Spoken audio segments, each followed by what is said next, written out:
اج کل کپڑے کس طرح دھوتے جاندے ہیں؟ عرف عام تے عورتاں ایک مشین تو کپڑے کٹ دیاں تے دوسری اپنا مشین تے پا چھڑ دیاں، ایک دھون والی تے ایک سکان والی۔ ٹھیک ہے جی، کپڑے صاف ہو گئے، لیکن یاد رکھو کپڑے دھون دا یہ طریقہ نہیں۔ طریقہ جڑا شریعت نے وضع کیتا ہے وہ کی ہے، یہ ذرا سنیا جی۔ نجاست یعنی غلاظت دو قسم دی ہوندی ہے، ایک نجاست غلیظہ، ایک نجاست خفیفہ۔ نجاست غلیظہ تو مراد بڑی گندگی اور نجاست خفیفہ تو مراد چھوٹی گندگی۔ میں زیادہ وضاحت نہیں جانتا، لیکن شارٹ کٹ کچھ چیزاں سمجھانیاں چاہنا، کیونکہ یہ بڑا بنیادی مسئلہ ہے اور بڑا ضروری مسئلہ ہے۔ اگر لباس ہی پاک نہ ہوئے تو نماز کس طرح ہو سکتی ہے؟ کیونکہ نماز میں شرطاں وچوں شرط ہے کہ بندے دا لباس پاک ہوئے۔ اگر شریعت کے مطابق لباس نہ دھوتا جاوے، کپڑے نہ دھوتے جان، تو کپڑے پاک نہیں ہو سکتے، چاہے وہ سارا دن پانی وچ رہے۔ تو نجاست غلیظہ اور نجاست خفیفہ۔ نجاست غلیظہ تو مراد بڑی گندگی ہے، کچھ چیزاں ایسیاں نے نجاست غلیظہ وچ جنہاں دا تعلق انسانی جسم دے نال۔ مثال دے طور تے آسان فہم میں دساں، انسانی جسم دے نال کیڑیاں چیزاں نے جنہاں نوں نجاست غلیظہ کہا جاندا ہے؟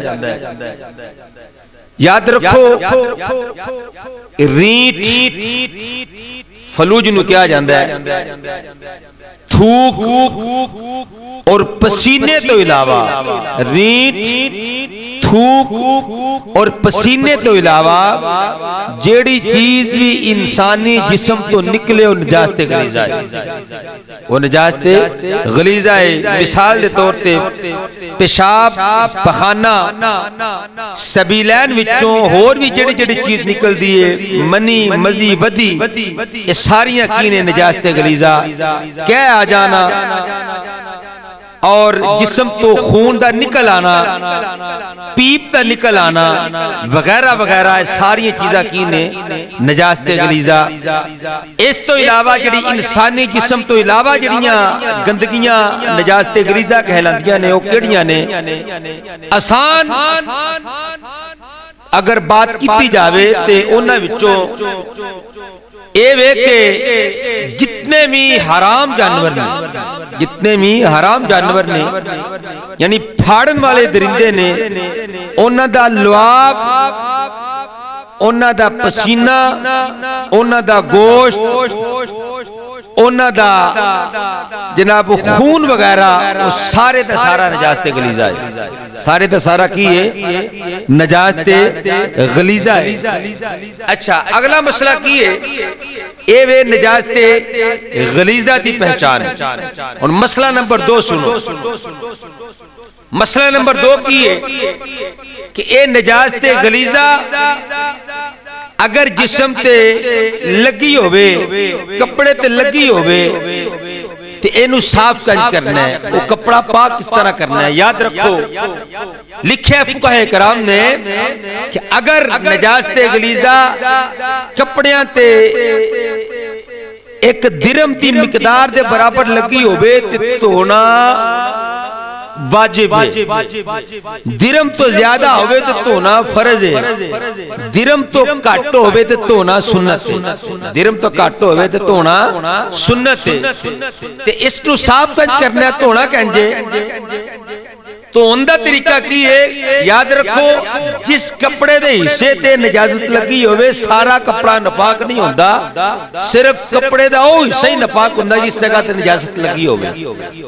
تو سب تو پہلے طریقہ ہے کہ کپڑا اتنا کو لے کے جتے داغ لگا ہوئے اس داغ نو چنگی طرح پانی دے نال صاف کیتا جاوے، صاف کر کے صرف لگا لو یا صابن لگا لو، انہوں اچھی طریقے نال صاف کرو اور اس تو بعد اتنا نچوڑو، اتنے زور نہ نچوڑو جتنی کہ تواڈے اندر قوت ہے، اپنی پوری قوت نال انہوں نچوڑیا جائے تاکہ کوئی قطرہ پانی دا باقی نہ رہے۔ دوسری مرتبہ اپنے ہاتھ دھونے ہاتھ دھو کے دوبارہ وہ کپڑا پکڑنا ہے انہوں دوبارہ پھر اسی طریقے دے نال پانی دے نال اچھی طرح مل کے تے پھر نچوڑنا ہے دوسری مرتبہ جدوں نچوڑو گے پوری قوت نال اسی طرح نچوڑنا ہے پھر دوسری مرتبہ نچوڑن تو بعد پھر اپنے ہاتھ دھونے تیسری مرتبہ پھر اسے کپڑے نو لے کے تے تساں پانی دے اندر اچھے طریقے نال بھگو کے تے نچوڑنا ہے یاد رکھو 3 دفعہ اس کپڑے نو نچوڑو گے تے پھر تواڈے ہاتھ بھی پاک ہونے نے تے کپڑا بھی پاک ہونا پھر وہ کپڑا بھی پاک ہونا ہے اگر اس طریقے دے نال کپڑے نو نہیں دھوتا جاندا چاہے وہ جتنی دیر مرضی پانی وچ رہے وہ کپڑا پاک نہیں ہو سکتا اور اگر کپڑے پاک نہ ہوئے تو نماز پھر کس طرح ہو سکتی ہے اس واسطے یہ بنیادی مسئلہ ہے اگر تہاڈا لباس پاک ہے تے تسی نماز پڑھ سکتے ہو اگر لباس پاک نہیں تے نماز تسی نہیں پڑھ سکتے